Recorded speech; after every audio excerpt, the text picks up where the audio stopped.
She was an artist, working herself to death for her family. One day, her body finally gave out. She woke up in a hospital with no insurance and no hope until the hospital's handsome chief of cardiology walked into her room. He was a man bound by rules, but for her, he was about to break every single one. Hello, my friends. Before we begin this amazing story, leave a comment telling me where you're watching from and how your day is going, all right? And don't forget to like the video and subscribe to the channel.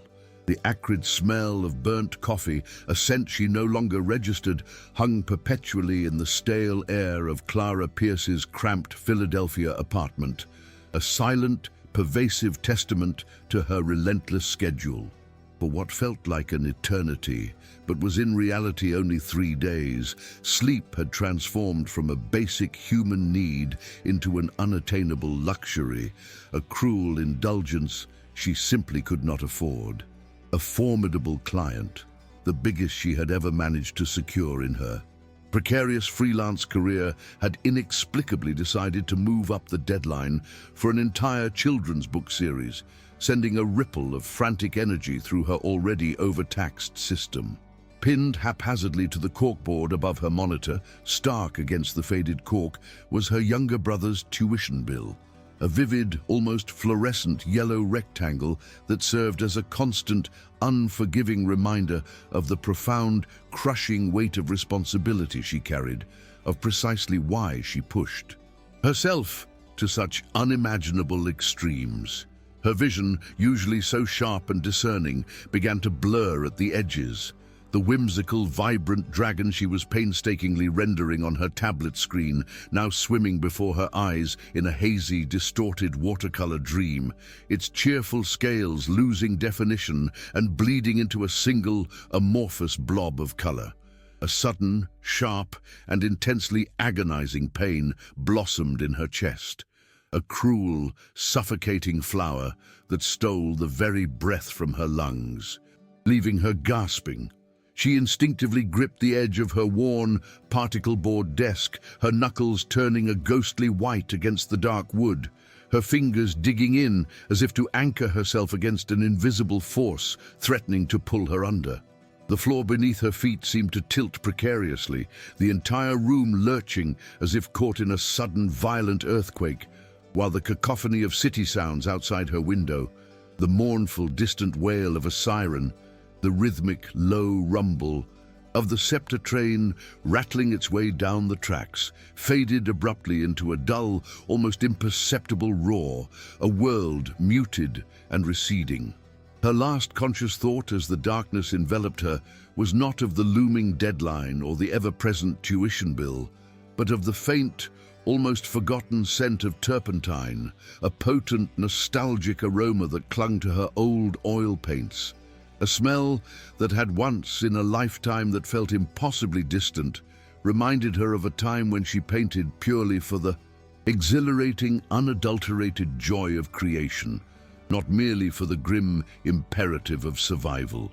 When consciousness reluctantly returned, it was not with a gentle awakening, but with a jarring, disorienting jolt, as if she had been abruptly pulled from the depths of a suffocating ocean. Clara's eyelids fluttered, heavy and resistant, struggling against an unseen weight, before finally peeling open to reveal a world bathed in an unfamiliar, sterile white light that seemed to pierce directly into her throbbing skull.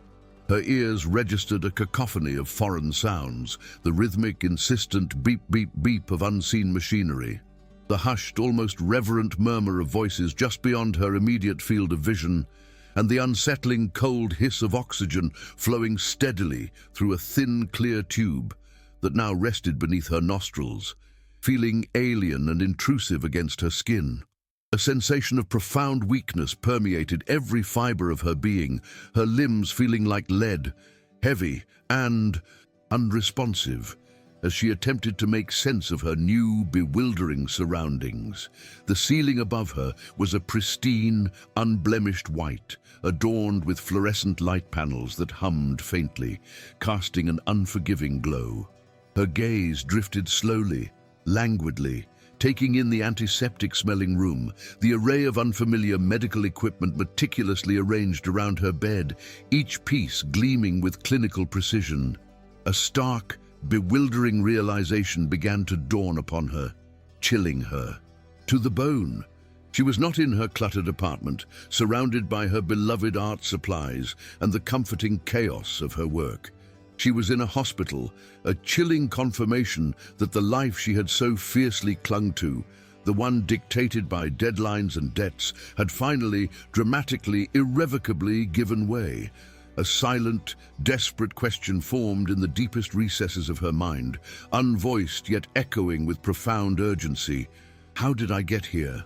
A soft, almost imperceptible rustle of starched fabric broke through her dazed confusion, drawing her attention to a figure standing quietly beside her bed. It was a woman, her face framed by a precisely coiffed blonde bob, her uniform an impeccable, blinding white that seemed to hum with an almost intimidating efficiency. This was Brenda Lowry, the head nurse of the cardiac floor, her demeanor radiating an aura of unwavering authority and a meticulous adherence to protocol that was palpable in the air around her. Her gaze, though not unkind, was entirely devoid of warmth, analytical and assessing, as she met Clara's unfocused eyes. "Miss Pierce, you're awake," Brenda stated, her voice a low, even cadence, professional and entirely dispassionate, offering no hint of personal concern, only a confirmation of a medical fact. "You suffered a severe cardiac event brought on by extreme exhaustion and malnutrition. You're very lucky." The words, delivered with such clinical detachment, landed in Clara's fragile state like heavy stones, each one adding to the crushing weight of her new reality. Lucky? The irony was a bitter taste in her mouth. She felt anything but. Her mind, still sluggish, struggled to process the gravity of the diagnosis, the sheer enormity of it. Cardiac event. The phrase resonated with a terrifying finality, a stark testament to how far she had pushed her body, how thoroughly she had neglected herself in her relentless pursuit of financial stability for her family. Then another, equally terrifying thought pierced through her fog. The cost. Her heart, already weakened, gave a painful lurch. Uninsured, a freelance artist scraping by, the looming specter of medical debt, insurmountable and paralyzing, began to materialize, a dark, consuming cloud forming on the horizon of her fragile recovery. The days that followed blurred into a monotonous, disorienting cycle of beeping monitors, hushed footsteps, and the relentless administration of medication. Clara felt herself drifting, a disembodied observer of her own deteriorating body, her spirit as frail and exhausted as her physical form. The doctors and nurses who attended to her were professional, efficient, and for the most part interchangeable, a parade of white coats and clipped clinical directives. They were experts in their field, no doubt, but to Clara, they were faceless agents of an impersonal system, a bureaucracy of healing that felt utterly disconnected from the vibrant, messy, and deeply personal struggles of her own life.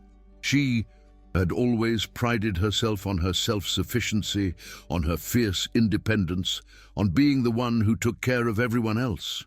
Now, stripped of her agency, rendered utterly dependent, she felt an unfamiliar wave of shame and vulnerability wash over her. Her sketchbook, her constant companion, and the repository of her creative spirit lay unopened on the bedside table, a silent reproach. The thought of sketching, of channeling her chaotic emotions onto paper, felt like an insurmountable task, a betrayal of the exhaustion that still clung to her like a shroud. How could she create beauty when she felt so broken? How could she find inspiration when the world around her was reduced to these sterile walls and the cold, hard reality of her own fragility? The hope that had always flickered, however dimly, within her heart seemed to have been extinguished, replaced by a profound sense of resignation and a suffocating fear of the unknown. Then, one crisp morning, A new presence entered her room, subtly altering the sterile atmosphere with an almost imperceptible shift. He wasn't like the others. Tall and impeccably dressed in a dark suit beneath his white lab coat, his demeanor exuded an undeniable aura of authority, yet there was a stillness about him, a contained intensity that set him apart. This was Dr. Ethan Cole, the esteemed chief of cardiology, a man whose reputation preceded him like a hushed, reverent whisper through the hospital corridors. His dark hair was meticulously imparted, his features sharp and intelligent, his eyes a piercing blue that held a depth of experience, yet also a profound, almost desolate sadness that seemed to linger beneath the surface, carefully guarded. He moved with a quiet, deliberate grace, approaching her bed not with the hurried efficiency of the others, but with a measured slowness that commanded attention. He reviewed her charts, his brow furrowed in concentration, his hands clasped loosely behind his back, an unreadable expression on his face. When he finally spoke, his voice was a low baritone, calm and authoritative, yet tinged with an unexpected, almost gentle resonance that cut through the sterile silence of the room. A subtle departure from the usual clinical detachment. "Miss Pierce," he began, his gaze finally lifting to meet hers, a direct, unwavering contact that felt unnervingly intimate in the impersonal hospital setting. "I'm Dr. Cole. I'll be overseeing your case from now on." Clara found herself studying him, a flicker of something she hadn't felt in days, curiosity stirring within her. His eyes, though weary, held a compelling blend of brilliance and a deeply buried pain, a resonance she instinctively recognized, even in her weakened state. He asked precise, insightful questions about her symptoms, her lifestyle, her history, listening with an attentiveness that felt genuinely rare. It wasn't just professional inquiry. There was an unspoken empathy in his gaze, a subtle understanding that transcended mere medical protocol. He explained her condition with a clarity and patience that demystified the terrifying medical jargon, breaking it down into understandable terms, painting a picture of her heart's struggle that felt less like a death sentence and more like a challenge to be overcome. He spoke of recovery, of rehabilitation, of the path forward, and for the first time since her collapse, a tiny, almost imperceptible seed of hope began to germinate in the barren landscape of her despair. There was something in his quiet intensity, in the way he held himself, that spoke of a man who understood profound loss, a man who, despite his formidable professional facade, carried his own invisible burdens. Clara, ever the observer, the artist who could discern the subtle nuances of human emotion, felt an inexplicable pull towards this enigmatic doctor, a nascent, fragile connection forming in the most unlikely of circumstances. Over the next few days, Dr. Cole's presence became a steady, comforting anchor in the chaotic sea of her recovery. His visits, though always brief and professional, began to stretch, subtly defying the rigid constraints of hospital schedules. He would often linger a moment longer, his gaze falling upon her sketchbook, which, emboldened by his quiet encouragement, Clara had finally dared to open. He never commented directly on her art at first, but she sensed his silent appreciation, a profound understanding that transcended words. One afternoon, after a particularly exhausting session with a physical therapist, she was feeling particularly despondent, the weight of her medical bills pressing down on her with renewed force. Ethan, sensing her unspoken distress, returned to her room after his official rounds, carrying a small, unassuming paper cup. "I noticed you didn't finish your lunch," he said, his voice soft, almost a murmur against the general hospital din. "And I overheard you mentioning you like Earl Grey." He handed her the cup. The fragrant steam rose, enveloping her in a warm, comforting cloud. It was a small gesture, almost imperceptible to an outsider, yet to Clara it felt like an unexpected lifeline. a tiny, unsanctioned act of kindness that shattered the sterile facade of the hospital, reminding her of the simple, human comforts she had neglected for so long. It was not the hospital's generic tea. It was a specific, nuanced flavor that spoke of thoughtful consideration, a gentle breach of protocol that felt profoundly personal. Brenda Lowry, however, with her hawk-like vigilance and unyielding adherence to protocol, did not miss these subtle deviations. Her sharp, discerning eyes, trained by years of upholding institutional order, registered every lingering glance, every extended conversation, every deviation from the established medical routine. She observed Dr. Cole's increasingly frequent visits to Clara's room, the quiet intensity of their exchanges, the way his guarded expression seemed to soften, however, subtly in the presence of his patient. To Brenda, these weren't acts of compassionate care. They were dangerous breaches of professional boundaries, potential liabilities in a world governed by strict rules and the ever-present threat of litigation. She believed fervently in the sanctity of protocol, in the unambiguous lines that separated doctor from patient, and in her eyes, Dr. Cole was blurring those lines with a reckless disregard for the very institution he represented. One evening, as Ethan lingered by Clara's bedside, discussing a newly proposed treatment plan with a warmth that bordered on personal, Brenda walked past Clara's open door. Her stride faltered, her gaze sharpening as she caught a snippet of their conversation, a phrase about getting stronger not just for yourself, but for those who need you. Her lips thinned imperceptibly, a subtle tightening that conveyed a world of disapproval. When Clara's gaze met hers, Brenda offered a curt, almost imperceptible nod, her expression inscrutable before continuing down the hallway, her presence leaving a chill in the air. A silent, pointed reminder of the watchful eyes that perceived their growing connection not as a testament to healing, but as a potential transgression. "Doctor-patient boundaries are there for a reason, Ms. Pierce," Brenda remarked pointedly to Clara the following morning, her voice deceptively smooth, her eyes holding a glint of warning as she adjusted the IV drip. "They protect everyone involved."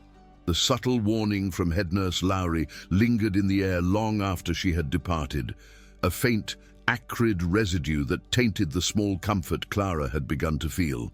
It served as a stark, unwelcome reminder of her precarious position, not just as a patient, but as a woman whose life had become inextricably and perhaps dangerously entangled with that of her doctor.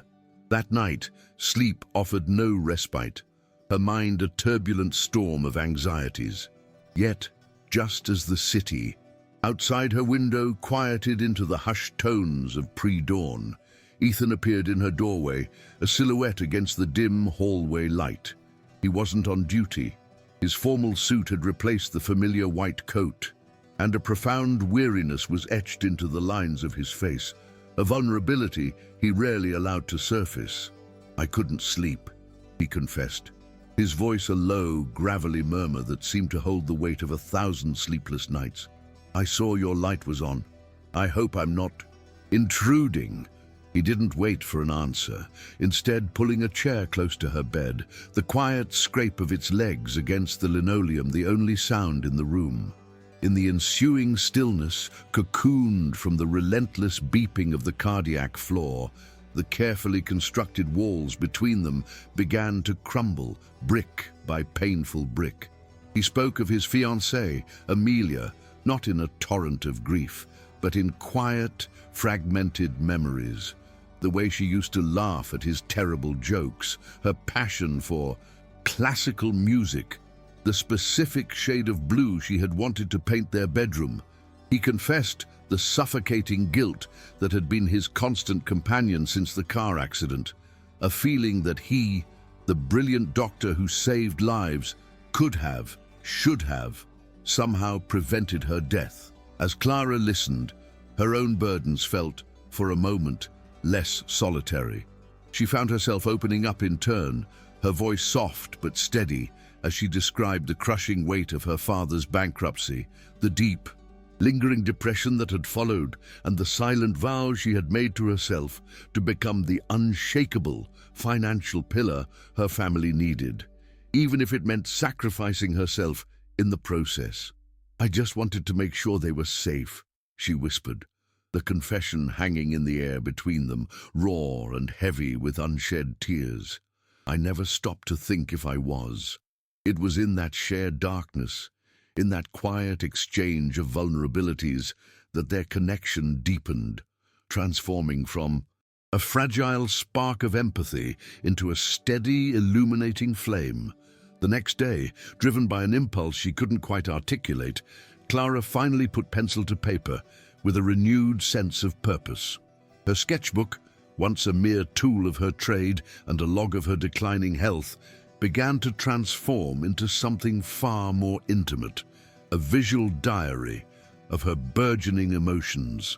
She sketched the delicate play of morning light across the sterile surfaces of her room, the intricate web of tubes and wires that tethered her to this place, and the weary but resilient faces of her fellow patients. Then, her hand moving with a will of its own, she began to sketch Ethan. She drew him from memory, a clandestine act performed in the stolen moments between nurses' rounds. She captured the intense focus in his eyes as he studied her chart, the subtle furrow of his brow when he was lost in thought, and the ghost of a smile that sometimes touched his lips when he thought no one was watching. One afternoon, as she was adding the final delicate shadings to a portrait of him looking out her window, lost in a moment of quiet contemplation, she heard the soft squeak of a nurse's shoes approaching her door. A jolt of panic, sharp and immediate, coursed through her. With a gasp, she snapped the sketchbook shut, her heart hammering against her ribs, and hastily slid it under her thin blanket, just as the nurse entered with her afternoon medication. The drawing felt like a secret, a tangible, dangerous piece of evidence of the feelings she was still too afraid to name, a testament to the fact that her heart, in more ways than one, was healing in a manner that defied all medical protocol. Later that evening, in the quiet solitude of his office, Ethan found himself doing something equally unprofessional. He pulled up Clara's file on his computer, his fingers hesitating over the keyboard. He wasn't looking at her medical data. He was navigating to the section containing her personal information, her family situation. He read about her younger brother, her father's history, the address of her small Fishtown apartment. A wave of profound empathy, mingled with a troubling sense of protectiveness, washed over him. This wasn't just a case file. It was the story of a life that was now inextricably linked with his own. He felt a powerful, almost overwhelming urge to do more, to somehow alleviate the financial burden that was so clearly hampering her recovery. But he knew, with a certainty that chilled him to the bone, that to cross that line would be to step into a professional minefield. With a deep sigh, he closed the file, the screen going dark, but her story, her quiet resilience, remained seared into his mind, a conflict raging within him between the rigid rules he had always lived by and the compelling, life-affirming pull of his own heart. A few days later, Clara's physical recovery had progressed to a point where she was allowed short, supervised walks along the cardiac floor's monotonous, sterile corridors. It was a small taste of freedom, yet it only served to amplify her sense of confinement, the endless loop of beige walls and linoleum floors, a constant reminder of her limitations.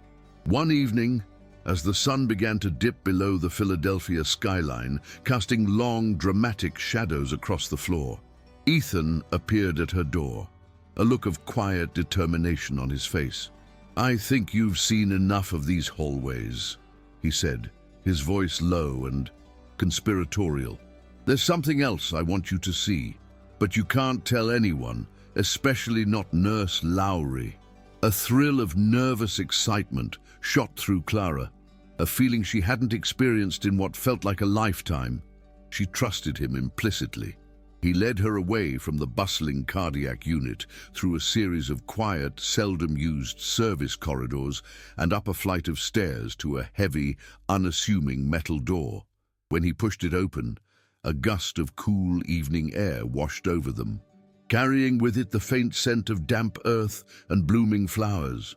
They had stepped out onto the hospital's rooftop garden, a hidden, forgotten sanctuary suspended high above the relentless thrum of the city.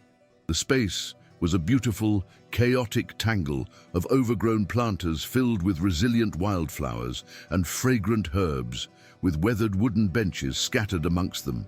The view was breathtaking, the city lights beginning to twinkle to life below them, painting a vibrant, glittering tapestry against the deepening twilight. It was a world away from the sterile, beeping environment of her room, a pocket of magic and serenity in the most unexpected of places. They sat together on a secluded bench, the cacophony of the hospital fading into a distant, muffled hum.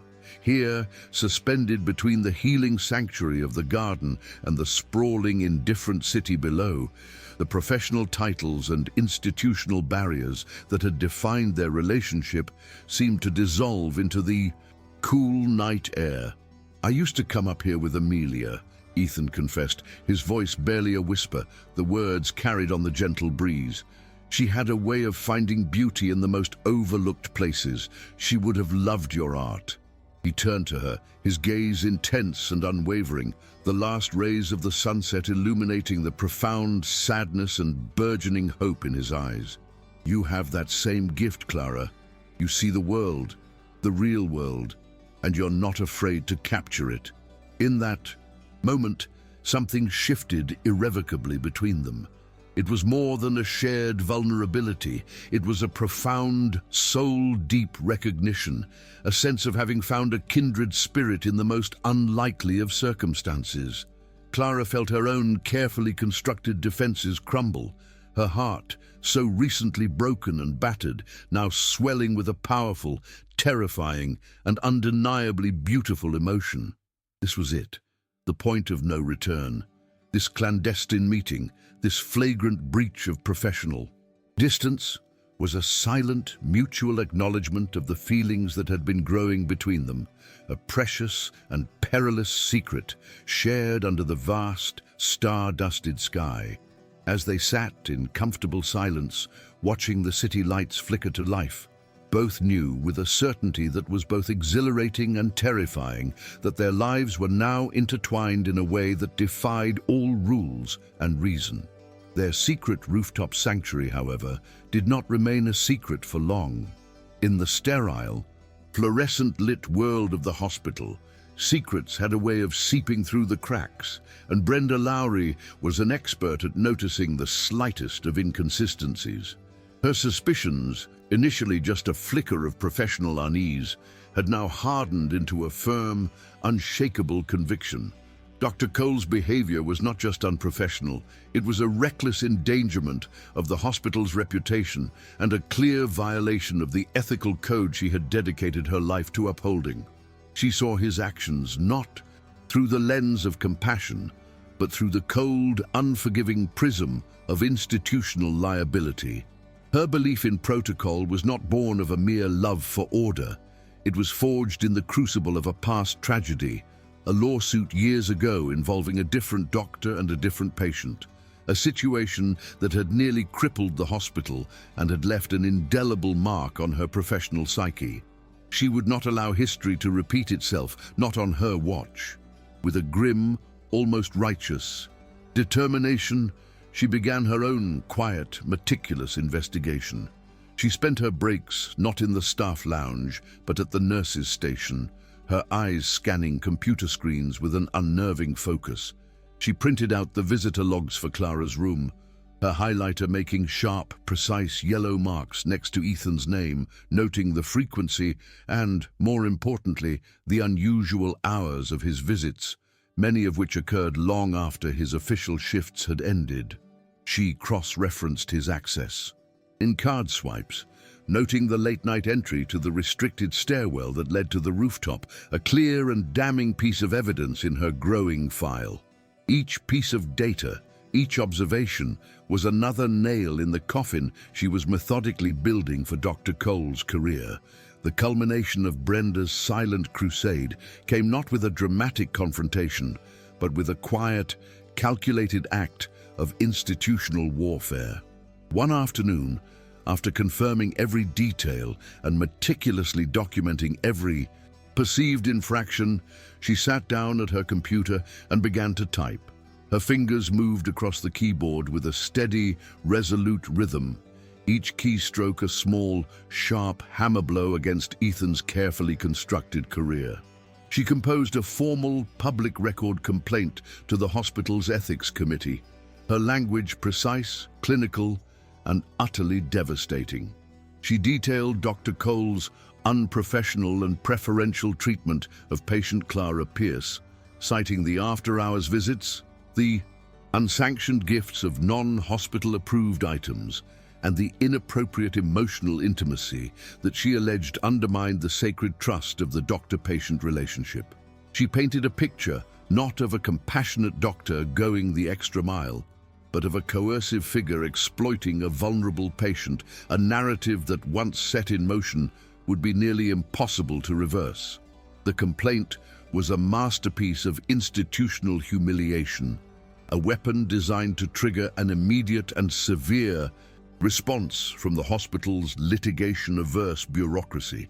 She hit send, the soft click of the mouse echoing in the quiet of the nurse's station, a sound that sealed Ethan's fate. She felt no triumph, only a grim sense of duty fulfilled. She had protected the institution, upheld the rules, and in her mind prevented a far greater catastrophe. The digital missile, launched with such cold precision by Brenda Lowry, found its target later that evening. Ethan was in his office, a sanctuary of polished wood and leather-bound medical texts that suddenly felt more like a cage. He was poring over a complex case file, but his mind kept drifting back to the rooftop, to the feel of the cool night air, to the look in Clara's eyes as she watched the city lights. He was wrestling with the enormity of what he was feeling, the terrifying, exhilarating realization that he was falling in love, a feeling he had thought was buried forever with Amelia. A soft chime from his computer broke his reverie, announcing the arrival of a new email.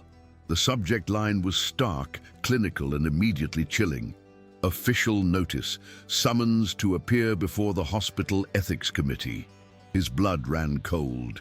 He clicked it open, his heart beginning to pound a frantic, heavy rhythm against his ribs, a sickening echo of the very ailment he treated every day.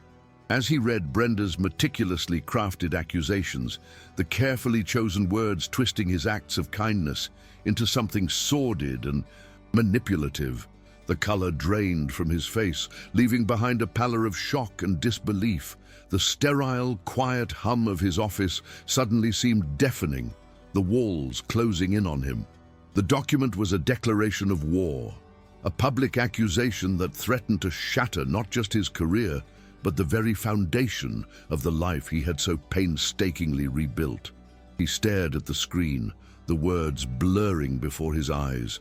His carefully guarded world, the one he had fortified with professionalism and emotional distance, now crumbling around him in an instant. The fallout from the formal complaint was immediate, brutal, and executed with the cold, impersonal efficiency of a well-oiled machine. The following morning, Ethan was summoned not to the ethics committee, but to a sterile, soulless conference room to meet with the hospital's chief administrator and a stone-faced representative from the legal department. The air in the room was thick with a cloying corporate gravity devoid of any human empathy. They did not ask for his side of the story, they simply informed him of his immediate suspension pending the outcome of a full board hearing. He was instructed to hand over his hospital ID badge, the small plastic card that was a symbol of his entire professional identity, the culmination of decades of grueling work, sacrifice, and dedication. The act of placing it on the polished mahogany table felt like a small death. a severing of a vital part of himself.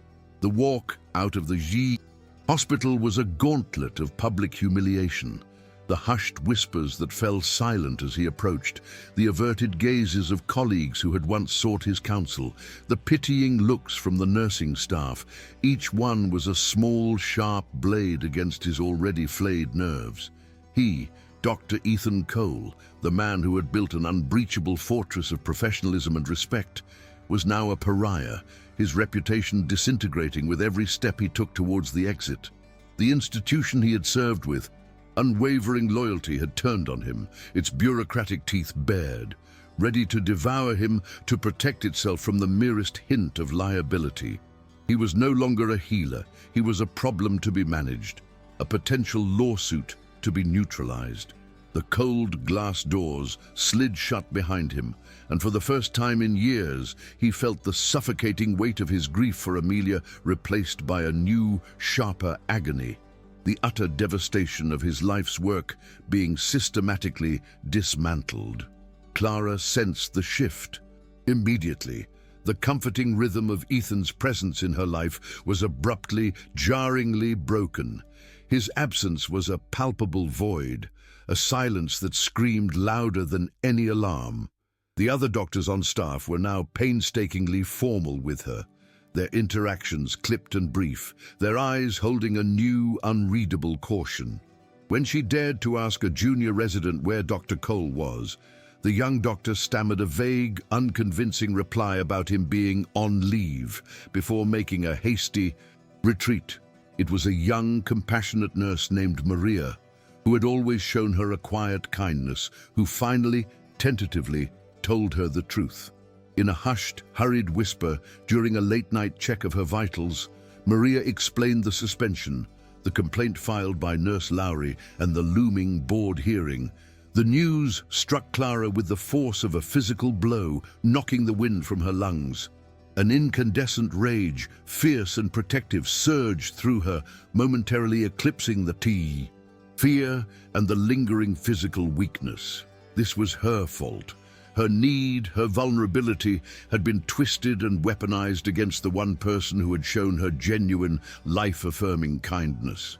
The system, the same cold, impersonal system that saw her as a collection of symptoms and a looming financial liability, was now punishing Ethan for the crime of treating her like a human being. The next day, a slick, impeccably dressed lawyer from the hospital's legal team paid her a visit. He spoke in soothing, condescending tones, advising her that it would be in her best interest not to get involved. "Ms. Pierce, you've been through a traumatic ordeal," he said, his smile never quite reaching his eyes. "Any testimony you provide could easily be twisted.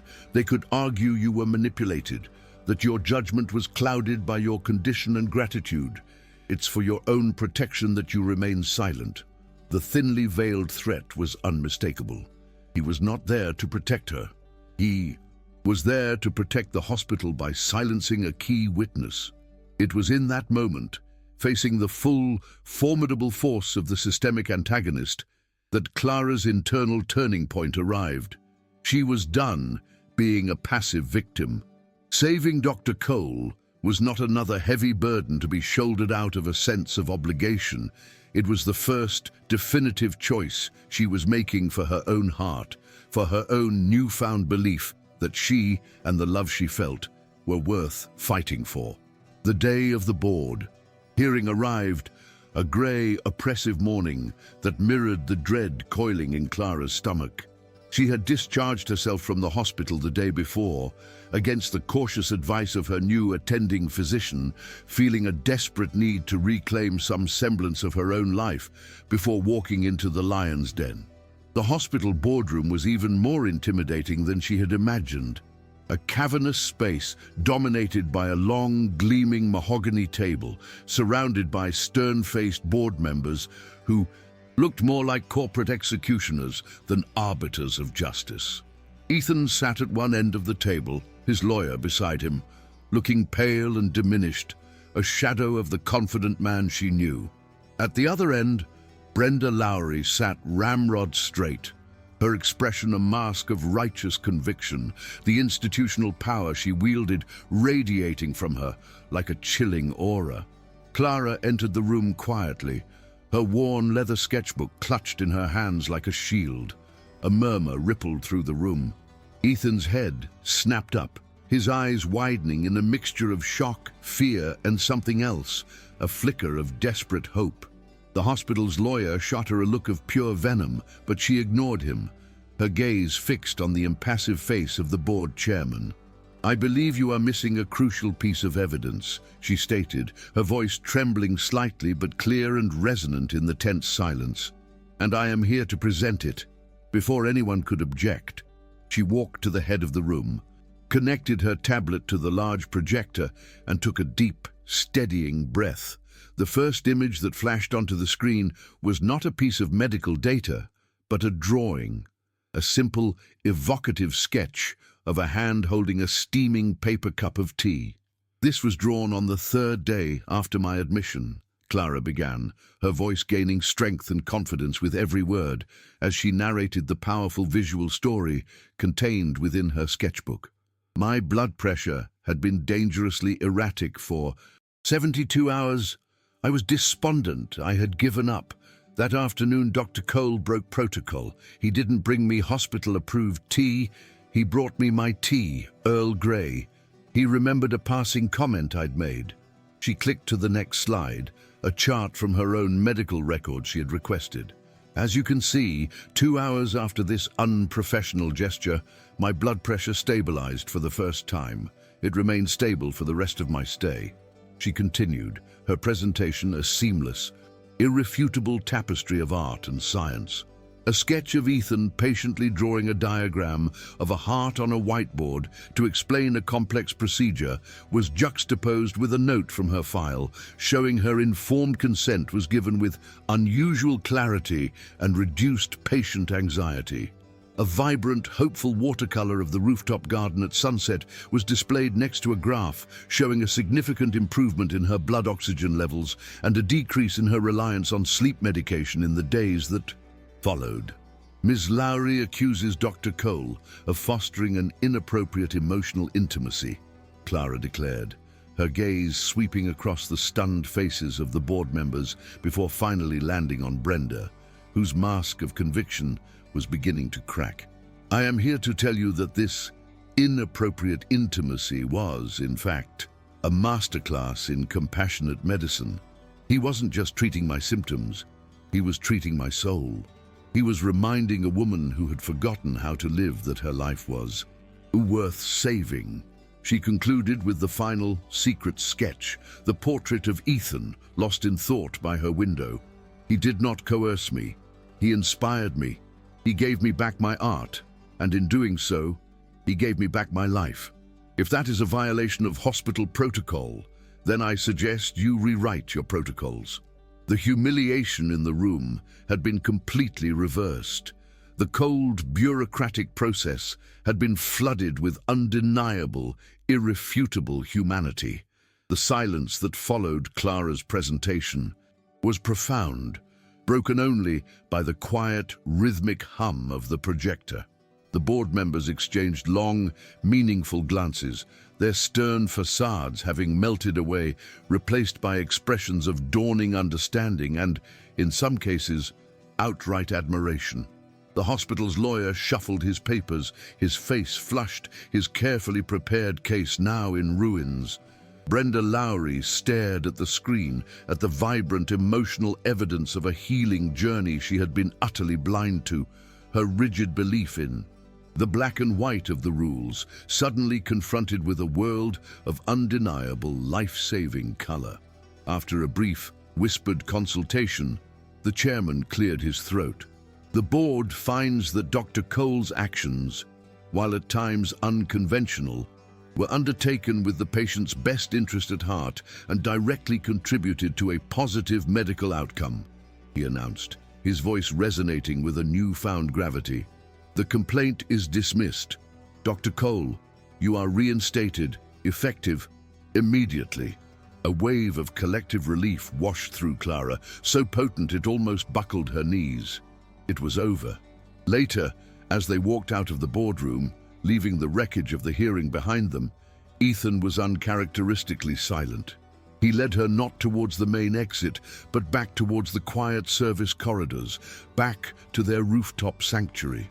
As the cool evening air washed over them, he finally turned to her, his eyes shining with an emotion so raw and powerful it took her breath away. "You saved me, Clara," he whispered, his voice thick with unshed tears. "You fought for me. You taught me how to fight," she replied softly, her hand finding his. They stood there for a long moment, the doctor-patient dynamic that had once defined and constrained them now completely gone, leaving only the truth of two souls who had found each other in the darkness. "There's one more thing," Ethan said, a gentle smile finally returning to his face. "Your hospital bill. It's been taken care of." Clara stared at him confused. "But how? He simply squeezed her hand. "Consider it a small, anonymous investment in a brilliant artist's future." It was an act that was practical, deeply caring, and a final, definitive shedding of his old, guarded self, a testament to the man he had become because of her. 6 months later, the sterile scent of the hospital was a distant, faded memory, replaced by the comforting, earthy aroma of old paper and ink. A vibrant, healthy Clara. Pierce stood at a podium in a crowded Fishtown bookstore, the warm glow of the lights shining on her face, a triumphant smile gracing her lips. The space was filled to capacity with friends, family, and art lovers, all gathered to celebrate the launch of her first children's book, the very series that had nearly broken her. She read a passage from the book, her voice clear and full of joy, telling the story of a small, tired dragon who learns that it's okay to rest, that his own well-being is the source of his true fire. In the back of the audience, leaning against a bookshelf, stood Ethan. The profound sadness that had once haunted his eyes was gone, replaced by an expression of pure, unadulterated love and pride. He was no longer defined by his grief or the rigid armor of his profession. He watched her, not as a doctor observing a former patient, but as a man witnessing the magnificent flight of the woman he loved. When she finished reading, the room erupted in thunderous applause. Her eyes scanned the crowd, finding his instantly. In that shared glance, a silent conversation passed between them, a recognition of the scars they both carried, the battle they had won, and the beautiful shared future that stretched out before them, a future built not on rules and obligations, but on the profound healing power of daring to care.